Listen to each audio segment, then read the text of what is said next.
Современные мужчины намного серьезнее подходят к выбору костюма или автомобиля, чем к выбору жены. В итоге все больше и больше браков заканчиваются разводами, а их дети вырастают несчастными людьми. Не помню, где я прочитал это выражение, но оно полностью соответствует действительности. Причиной разводов в наше время в большинстве случаев становится измена одного из супругов. И если мужская измена всеми порицаемая, особенно женщинами, причина в целом понятна. Не нагулялся кабель, то женская измена – явление, порицаемое далеко не всеми и часто оправдываемое и теми же женщинами. Что толкает женщину на измену? Оправданий масса: муж-тиран не видит во мне женщину, не любит, не удовлетворяет в интимном смысле и так далее. Причина – нехватка любви, отсутствие бабочек в животе. Когда женщина идет на измену, головной мозг, как правило, выключается. Она не думает о последствиях и живет только своими чувствами и эмоциями. На мой взгляд, женская измена намного страшнее мужской. Изменившая женщина разрушает всю семью, души детей, мужа, родителей и, прежде всего, свою душу. У всех измен есть одна общая черта. Рано или поздно о ней узнают ТП. Да и большинство измен заканчиваются одинаково. Очень редко удается построить что-то новое на горе брошенных когда-то близких людей. Новое счастье создать практически невозможно. И вот через какое-то время начинается второй этап измены. Попытка вернуться в семью. «Люблю только тебя», была дура, «не могу без тебя и детей». Финалы здесь разные. Кто-то принимает блудную жену, кто нет. Но независимо от финала, счастья в такой семье не будет никогда. Я женился на своей любимой девушке в 20 лет. Она была моя ровесница, и грядущая семейная жизнь казалась мне ясной и безоблачной. Наш любовный роман развивался, соблюдая все каноны жанра. Познакомились на дне рождения друга. Встречались почти год и затем поженились. Она была моя первая женщина, в которую я влюбился, как говорят, по уши. Когда мои родители высказали сомнения по поводу предстоящей женитьбы, я сказал, что соберу вещи и просто выйду к ней. В общем, поженились. Через год родился сын, а 3 года спустя дочь. Ольгу, так звали жену, я действительно очень любил. С годами это чувство становилось все сильнее. Подозревать ее в изменах у меня не было оснований, ибо повода она никогда не давала. Я доверял ей полностью, не унижая ревностью. Как и все, мы иногда ссорились, но ссоры не превращались в рубин. Мы очень быстро находили общий язык и мирились. Так и прожили 17 лет. А потом все изменилось к худшему. Ольга вдруг стала раздражительной, стала затевать скандалы на пустом месте. Она резко изменила свой имидж, перекрасилась в брюнетку. Прекрасно зная, что такой тип женщин мне никогда не нравился. У нее появились новые вещи и парфюмерия. Жена стала регулярно задерживаться на работе, объясняя это надуманными причинами. Наша интимная жизнь сошла на нет. Такие перемены в семейной жизни не могли произойти просто так. Я стал размышлять и пришел к выводу, что все началось после встречи выпускников. Значит, что-то произошло на этой встрече, так изменившее мою жену. Я знал ее несколько одноклассниц и решил осторожно их расспросить про ту встречу. От них я узнал много интересных вещей про свою жену. Оказывается, в 10 классе Ольга крутила любовь с одноклассником Сашей. Он был довольно красивым мальчонкой и пользовался большой популярностью у одноклассниц.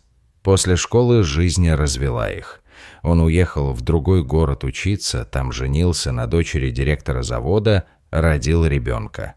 Ольга погоревала, а потом выскочила замуж за меня. Так они и существовали параллельно в разных городах, пока Сашу не перевели в наш город, и они не пересеклись. На том злополучном вечере встречи они встретились, и старая любовь вспыхнула вновь. В общем, довольно банальная ситуация, которая встречается очень часто. И понеслось. Переспали они в тот же вечер и дальше уже не могли остановиться. Ольга искала любую причину, чтобы побыть с любовником, придумывала такие отмазки, что мог позавидовать любой тайный агент. Я уже знал фамилию и адрес любовника Ольги. Дело оставалось за малым – накрыть любовников на горячем и закрыть тему. Надо сказать, что чувствовал я себя очень плохо. К моей любви к Ольге стало примешиваться какое-то чувство брезгливости. Знание того, что мою жену топчет другой мужик, не оставляло для меня перспектив на дальнейшую совместную жизнь с ней. Но все же, прежде чем принять окончательное решение о судьбе нашей семьи, я решил все-таки сначала поговорить с женой. Я напрямую спросил ее про любовника. В ответ она закатила мне грандиозный скандал с истерикой, обвиняя меня во всех грехах и, главное, в своей сломленной жизни. Лейтмотив скандала. Я мало того, что испортил ей жизнь, но и посмел усомниться в ее честности. О, женщины, вам ими вероломство. Я подождал еще пару дней, и в один из вечеров, когда моя любимая в очередной раз задержалась на работе, приехал по адресу, где жил и Саша. Он сам открыл мне дверь. На мой вопрос, где Ольга, он кивнул в сторону кухни. Ольга сидела, поджав одну ногу на табуретке, и курила. Увидев меня, она как-то вздрогнула и зло сказала: «Зачем ты пришел? Я его люблю». Вот так, без предисловий. В принципе, мне было все ясно, но я сделал последнюю попытку и попытался напомнить ей про детей. Но она сказала, что дети останутся с ней и ее новым любимым, но пусть они немного поживут со мной, пока они наладят свою жизнь. У меня больше не было сил и желания продолжать разговор. Я сказал жене, что больше на эту тему разговаривать не буду, что наш разговор последний, и на развод я подам сам. Ольга отвернулась к окну, давая мне понять, что общение закончено. Я молча вышел из квартиры, спустился по лестнице, открыл дверь подъезда и вышел на улицу Мэг. Накрапывал дождь. Я поднял воротник и пошел вдоль мокрых домов. Я хорошо помню тот вечер, последний вечер, когда я еще был женат на Ольге. Болели сердце и душа, может быть, не надо было сдаваться, может, надо было бороться за жену, попытаться ее вернуть. Но что-то мне говорило, что все напрасно, она не вернется. Передо мной вновь стояли ее пустые, равнодушные глаза. Глаза чужого человека. Мне стало так невыносимо плохо, что я закусил рукав пальто, чтобы не потерять самообладание от отчаяния. Когда я приехал домой, то объяснил детям, что мама уехала в длительную командировку. Я не решился рассказать детям правду, хотя понимал, что когда-то это надо будет сделать. Но сын спросил меня: «Мама ушла к другому мужу?» Я кивнул. Он обнял меня, и мы так с ним просидели полчаса. На следующий день я подал на развод. Прошло 2 месяца. Волокита с разводом еще не закончилась. Нам дали время на примирение. Дети жили со мной. Ольга все это время не спешила осчастливить их новым папой. А дальше классика жанра. Как-то вечером ко мне пришла бывшая жена. Она объявила мне, что ушла от своего Саши, так как, по ее словам, осознала, что кроме меня никого никогда не любила. «Прости, я идиотка и дрянь, делай со мной что хочешь, но только не гони», — просила она. Я молча выслушал плач и стенания и объяснил, что ее прежняя жизнь умерла там, в тот вечер, в квартире любовника. Еще я сказал, что не буду препятствовать ее встречам с детьми, но жить с ней не буду никогда. Ольга смотрела на меня воспаленными от слез глазами. В них я увидел и боль, и раскаяние, и былую любовь. Из последних сил я сумел удержать себя в руках, и Ольга ушла. В этот же вечер она наглоталась таблеток, пытаясь покончить с собой, но ее нашла соседка и вызвала скорую помощь. Ольгу удалось спасти. Из больницы ее забрали к себе родители. Несколько раз она звонила и просила простить ее. Ее мать приходила ко мне на работу, пытаясь уговорить меня простить Ольгу, но я по-прежнему был непреклонен, хотя сердце и душа болели. Так что тут сказать невозможно. Я по-прежнему любил ее и понимал, что уже никогда больше не смогу так никого полюбить. Ольга сейчас живет у родителей, регулярно навещает детей, пытается наладить со мной хоть какие-то отношения. Надеюсь, что я все-таки ее прощу, и мы будем вместе. Я бы, может, и простил, если бы так не любил ее.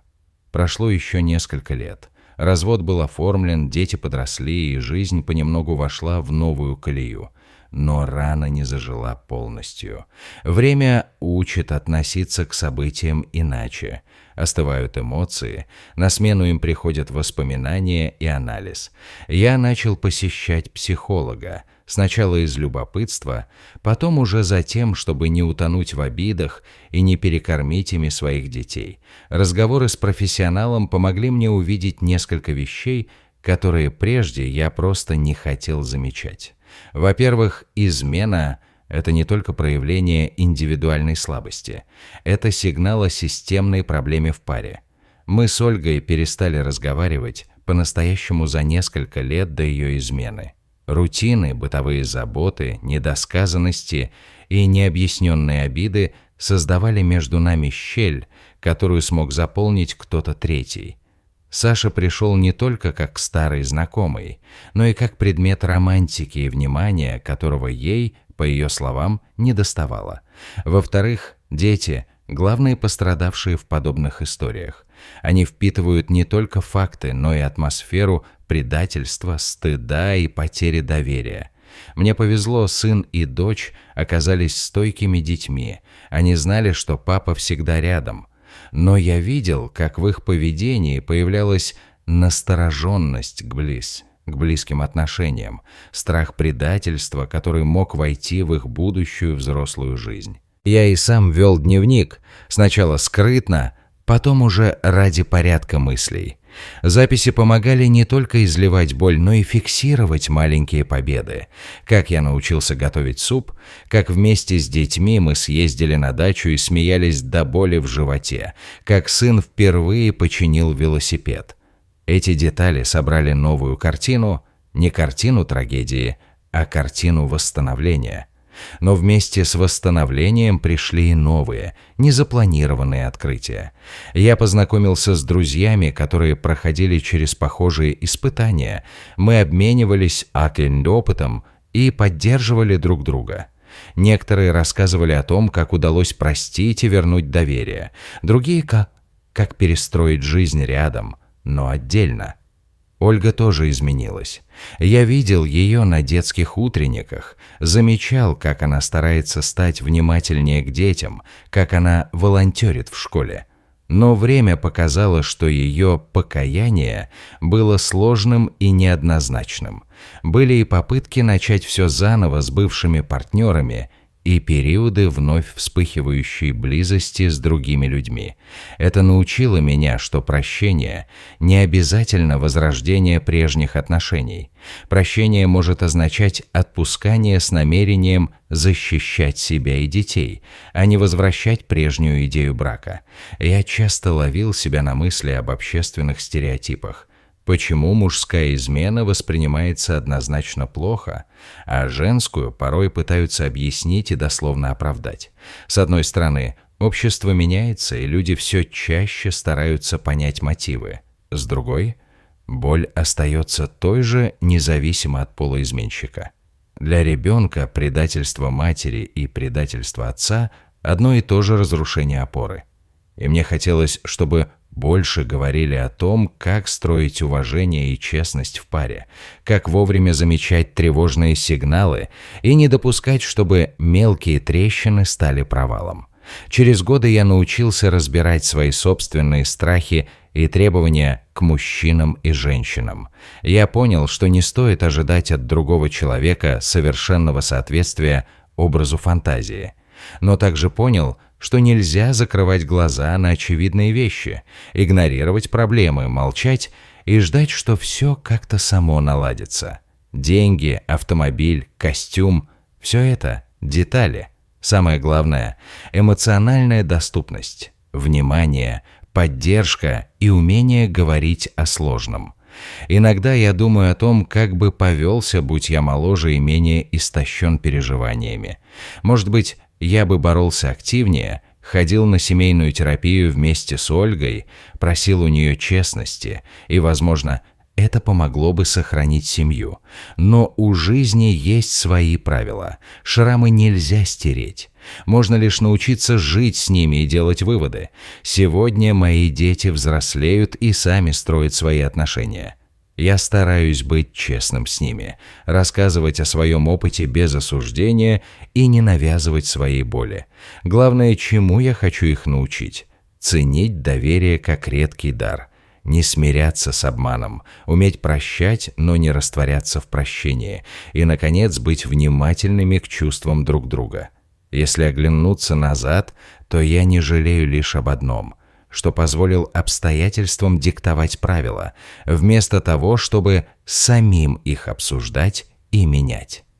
Сейчас я понимаю, семья – это не только чувство, но и ежедневный труд.